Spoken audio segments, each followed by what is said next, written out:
All right, guys, we are officially done with week number 11. Let's take a look at the playoff scenarios going into college football week number 12. 2 weeks of the regular season are remaining, and we're getting a lot more of a clear picture when it comes to the playoffs. So you can see with the ACC, to me, it's very simple. Florida State, they must win out to get in. Even in a scenario where they lose one game and then win the ACC championship, I think it would be very hard for them to make the playoff. They do have that non-conference win against LSU, but just looking at their analytics right now, it's not the best. They are 10-0. The other team, you could say, well, Louisville, what if they somehow win out? Would they be in? I guess it would be a compelling case. It would be interesting if Louisville beats FSU in the ACC championship, finishes 12-1. I don't think they would get in, but it'd be interesting. You can see, looking at the far right, the win-out percent chance, FSU around a 63% chance, Louisville at only a 9% chance. Those are the two teams remaining in that conference that very likely will face off against each other. Moving on to the Big 12, this is Texas or bust, and Texas almost lost to TCU. Now, you can see right now, Texas, a below 50% chance to win out, sitting at around 40%. Very interesting stipulation with Texas. They've got that key, super critical non-conference win on the road at Alabama, and just look at how good that win looks right now, considering Alabama and what they've been able to do with Jalen Milroe. Of course, Jalen Milroe right now is a different quarterback than he was in week 2, but you still have to give Texas credit for that. Oklahoma, could we see that Texas versus Oklahoma rematch in the Big 12 championship? If I was Texas, I would not want to face Oklahoma, but with Oklahoma State losing, falling all the way back, it does look like we could get a rematch. You also do have Kansas State as the other really solid team in this conference, very good analytically. They barely lost to Texas a few weeks ago. It was with Texas's backup quarterback, but still, right now, it's Texas or bust. If Texas wins out, they have to be in because they do have that non-conference win over Alabama, and they would probably avenge their loss against Oklahoma. The only way that wouldn't happen is if Oklahoma trips up and loses the game, but you can see their win-out percent chance is above 50. We will see in terms of that. Moving on to the Big Ten.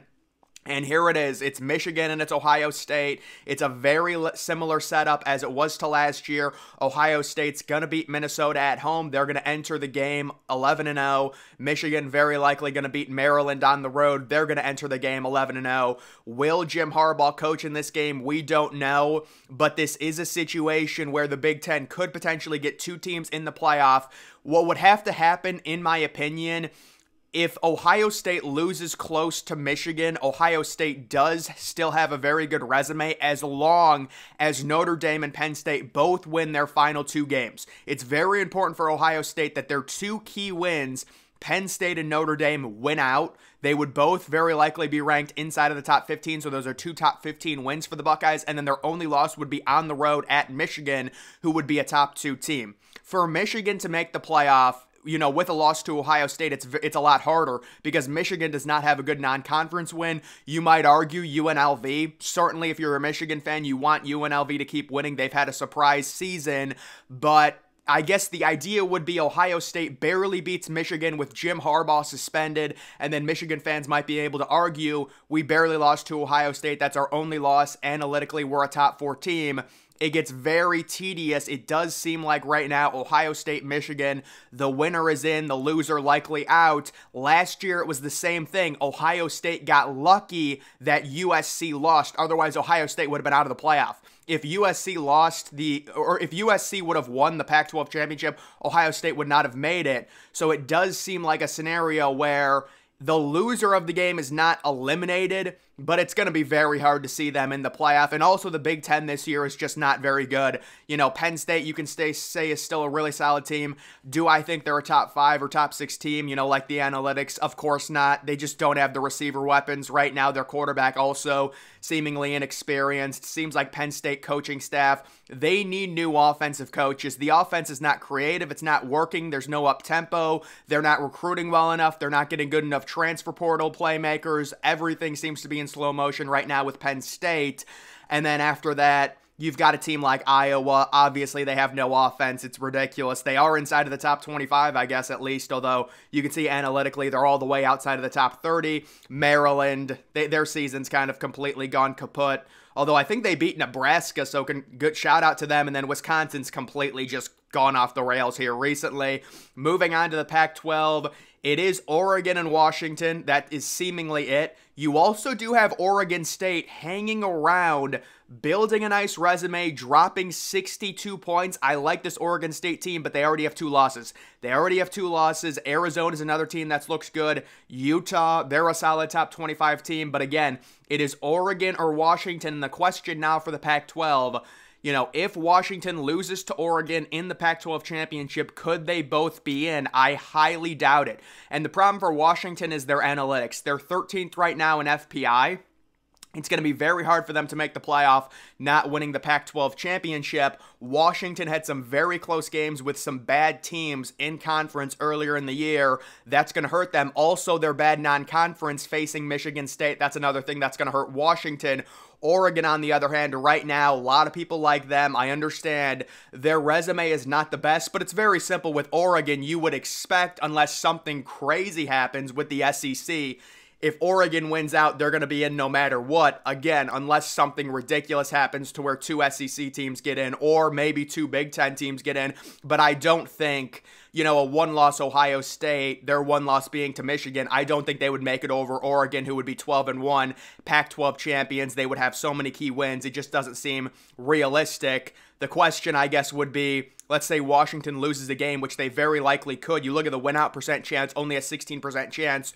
Oregon, Washington, both teams with 1 loss in the Pac-12 championship. I would say winner is in, loser is out, but I'm concerned, what if Washington wins, but their analytics are so bad, the Pac-12 might be left out. It's an interesting comparison. We will have to see what happens there. Moving on to the SEC, it's very simple. This is like the 6th straight year we're doing this. It's going to be Alabama, Georgia in the SEC championship. Let's say Georgia beats Alabama. Georgia makes it. The SEC only gets 1 team. Bada bing, bada boom, we're done. The problem is, what if Georgia loses to Alabama? And now the other thing is Georgia is slowly building a good resume. They've got the win over Missouri. They're facing Tennessee. They just beat Ole Miss. These are ranked teams.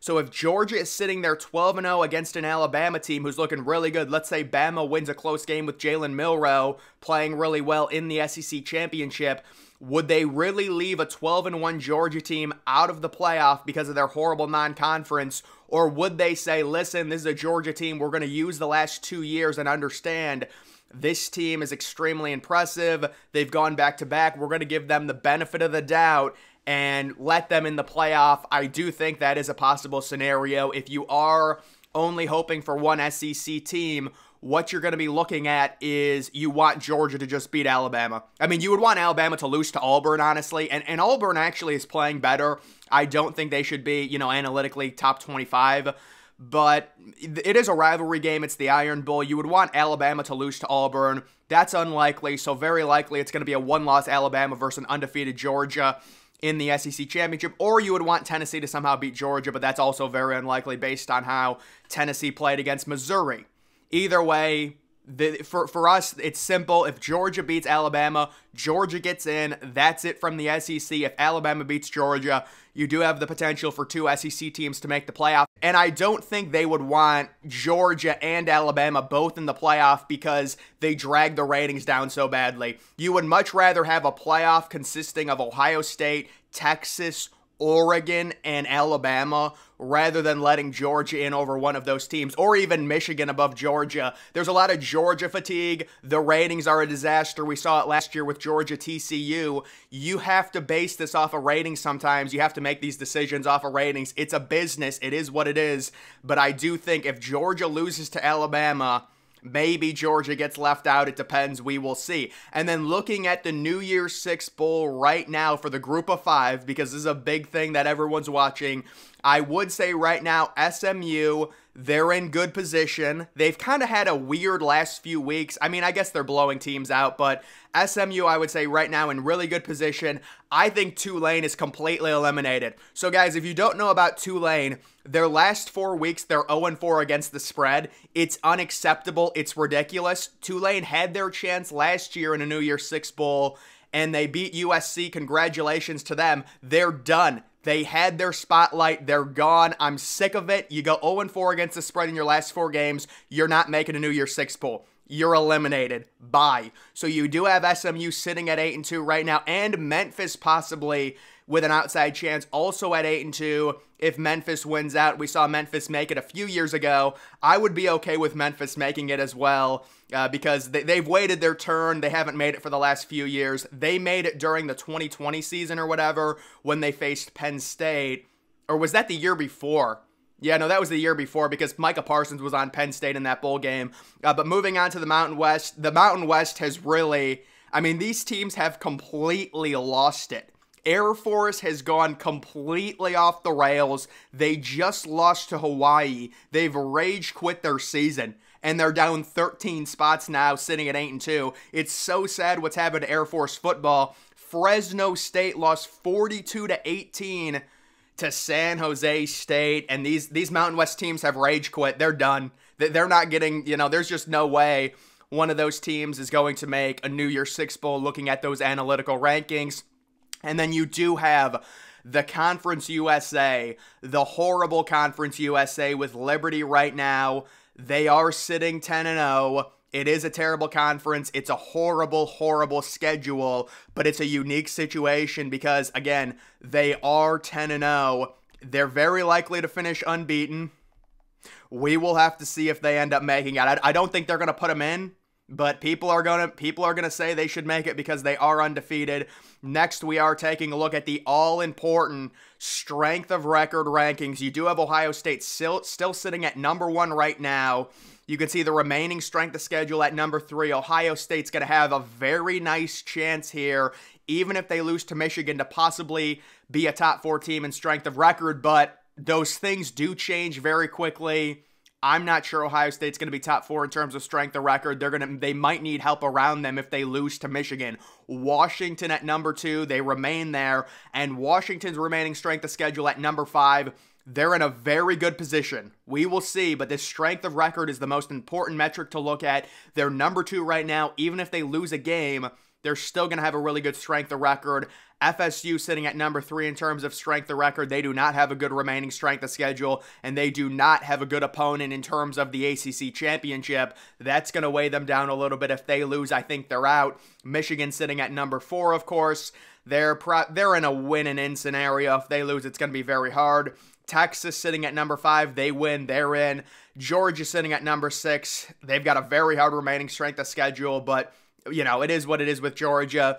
The scenario with them, they go 12-1. Would they still make it? Probably, but we'll see. Alabama, they win, they're in. It is an interesting scenario. I mean, people are going to talk about this. Let's say Ohio State wins out. Let's say Washington wins out. Both of those teams are undefeated. Let's say Texas wins out. Let's say Alabama wins out. And everyone's going to be like, well, who makes it? Well, things like that normally never happen. It's hard to even say what would be the team that gets left out. Would you really leave Texas out? Or, because there's just no way that you can put Alabama over Texas, even though this is clearly a different Alabama team than we saw in week 2 when they lost to Texas. It's just all really hard to siphon through. You do have Oregon sitting at number 9. Listen, Oregon being at number 9 is not good, but it is interesting. Oregon's all the way down at number 9. Would they leave Oregon out of the playoff if they win out? I guess there are scenarios where they would. Like, the problem for Oregon, if you're sitting at number 9 and Ohio State loses a close game to Michigan, there's a chance Ohio State still might have a better strength of record than Oregon, even if Oregon wins out. That's just the low place to be right now in terms of strength of record, because your remaining strength of schedule is not very good. It's 26.